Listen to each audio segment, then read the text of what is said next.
आपका नाम?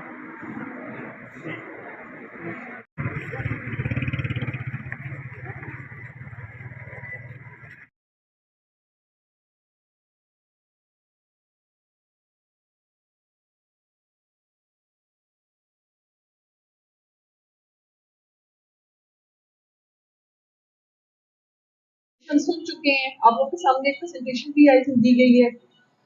इस पे मैं ज्यादा बात नहीं करूंगी। इंतहाई अहम टॉपिक है, इंतहाई सेंसिटिव है और किसी भी खानदान की एक जिंदगी के जाने का मतलब है कि पूरी जनरेशन तबाह हो गई और किसी भी एक जिंदगी को बचाने का मतलब है कि आपने पूरी जनरेशन बचा ली। और खुद भी एहतियात करें, अपने इर्द गिर्द भी अवेयरनेस फैलाएं। कुछ चीजें टैबू ज्यादा होती हैं, ये उन्हीं में से एक है।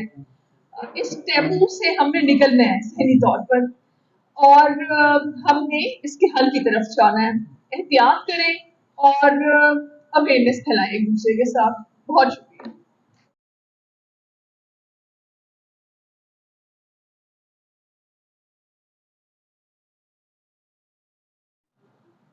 केक कटिंग के लिए कर रही हैं आइडियल की, तो उनमें हमारे साथ हैं वली साहब। हमें ज्वाइन करें और कुछ अपने दो सुनहरी अल्फाज